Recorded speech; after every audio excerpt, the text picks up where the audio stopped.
सबसे पहले तो मैं धुलिया मालेगांव लोकसभा कॉन्स्टिटेंसी के तमाम राय दहिंदगान को बहुत बहुत मुबारकबाद दूंगा कि पूरे मुल्क में फ़िरका परस्ती की आग भड़काने की कोशिश की गई और ऐसे ऐसे मुद्दे जो कभी इलेक्शन में मुद्दे बनते नहीं हैं, ऐसे मुद्दों को लेकर के इलेक्शन लड़ा गया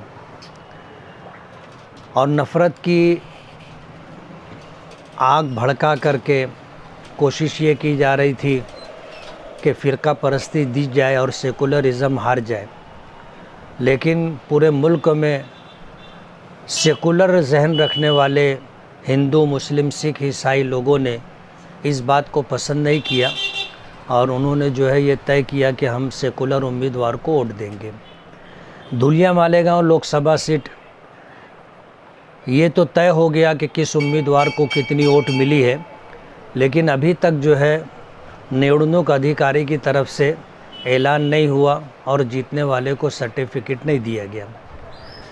वोट के ताल्लुक से ऐलान हो गया कि भाई किसको कितनी वोट मिली है, उसके हिसाब से 3831 वोट से इंडिया अलायंस महाविकास अघाड़ी का जो सेकुलर उम्मीदवार था उसको जीत मिली है, लेकिन अभी तक सर्टिफिकेट हाथ में आया नहीं।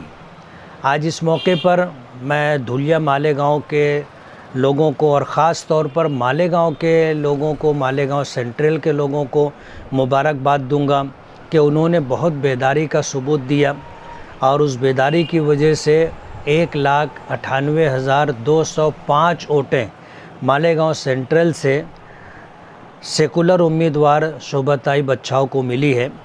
इस लीड को ख़त्म करने के लिए 5 कॉन्स्टिटेंसी से जो वोटें मिली थी वो नाकाफ़ी पड़ी और आखिर में आकर के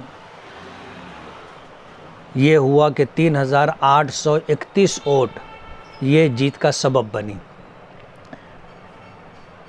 10 साल में पहली मर्तबा ऐसा हो रहा है कि पूरे मुल्क में बदलाव की लहर देखने मिल रही है और ये सेकुलर ताकतें जो है पहले के मुकाबले में मजबूत नज़र आ रही है।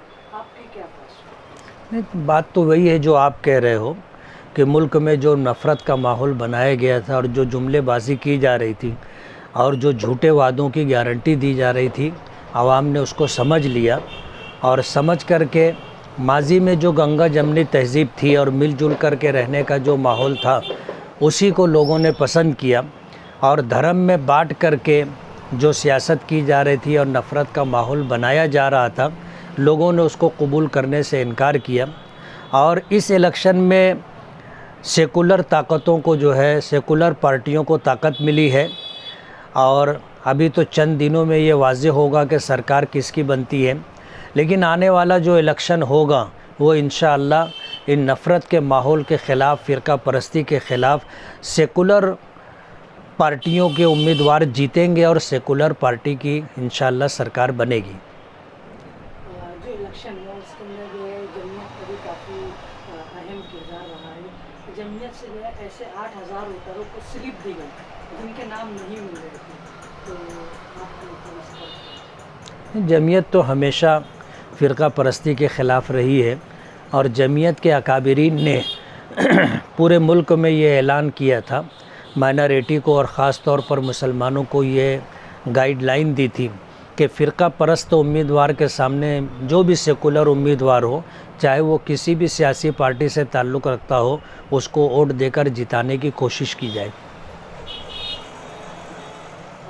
हालिया इलेक्शन में AIMIM जो है 5 से ज़्यादा कई सीटों पर इलेक्शन लड़ी थी, लेकिन एक ही सीट जो है निकल पाई। इसी तरीके से जो है एक नामवर चेहरा मोहम्मद बदरुद्दीन अजमल साहब की जो है शिकस्त से दो चार हुई। नहीं, बहुत तकलीफ़ दह सूरत हाल है ये। फ़िरका परस्ती के ख़िलाफ़ जो लोग आवाज़ बुलंद किया करते हैं और माइनॉरिटी के लिए और ख़ास तौर पर मुसलमानों के लिए पार्लियामेंट में जो आवाज़ बुलंद करते हैं, ऐसे लोगों का हार जाना मुल्क के लिए बहुत नुकसानदेह है। मौलाना बदरुद्दीन अजमल साहब का हार जाना, इम्तियाज़ जलील साहब का हार जाना, ये दुख का बाइस है और वहाँ के लोगों को ऐसे उम्मीदवारों को जिताने की कोशिश करनी चाहिए थी। सोशल मीडिया पे जो है कुछ पार्टियां क्रेडिट ले रही है कि हमारी वही शोभाताई बच्चाओं की जीत हुई है। इस पर आपका क्या कहना है? चलती गाड़ी पे सभी लोग सवारी करना पसंद करते हैं। क्या है कि पूरे शहर को पता है कि किसने काम किया। बात यह है कि अब शोभाताई बच्चाओं जीत गई है, तब सभी लोग बगलें बजाने की कोशिश करेंगे, लेकिन शोभाताई बच्चाओं और उनकी पार्टी के लोगों को पता है कि किन लोगों ने काम किया है। और यही वजह है कि मेरे जाने के बाद उन लोगों ने मेरी जो पजीराई की और इस बात का इजहार किया कि आपकी वजह से इलेक्शन खड़ा हुआ और लोगों में वोट देने की उत्साह आई। और मालेगांव सेंट्रल से मुझे 1,98,205 वोटें मिली हैं। हमने वोटिंग के दिन देखा कि कौन लोग मैदान में हैं, काम कर रहे हैं, और कौन लोग हैं जो अपने घरों में बैठ करके इलेक्शन लड़ रहे हैं। इसलिए जो है आने वाले दिनों में ये बात खुद दिख करके आएगी कि जीतने वाला उम्मीदवार आ करके मालेगांव शहर के अंदर अपने क्या तासुरात देता है। एक चर्चा ये भी है कि आप असेंबली इलेक्शन जो है कांग्रेस से उम्मीदवारी करेंगे। ये वक्त से पहले की बात है और अभी तक तो मैंने कोई फ़ैसला नहीं किया है, बल्कि मैंने तो MIM से उम्मीदवारी की थी और जीता हूँ। आगे भी मेरा प्रोग्राम MIM से ही उम्मीदवारी करने का है। मैं मालेगांव के लोगों को ख़ास तौर पर ये पैगाम देना चाहूँगा कि आपने पार्लियामेंट के इलेक्शन के अंदर जो बेदारी का सबूत दिया है और जिस तरह सख्त गर्मी के बावजूद, अपनी मसरूफियात के बावजूद घर से निकल कर के वोटिंग की है, मैं बहुत बहुत मुबारकबाद देता हूँ।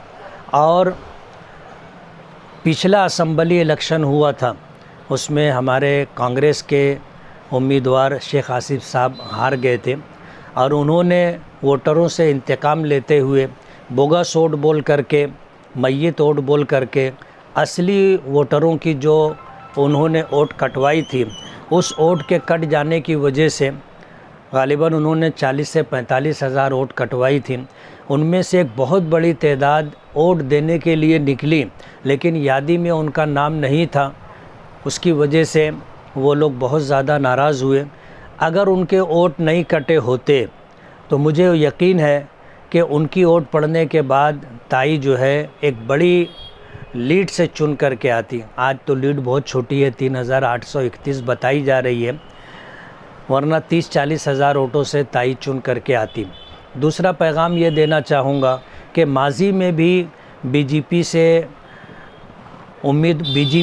के से पैसा ले करके उनकी तरफ खड़ा किए जाने पर उम्मीदवारी कर रहे थे, और इस मर्तबा भी बहुत सारे लोगों ने मालेगांव के सेकुलर वोटों को बांटने के लिए ये हरकत की।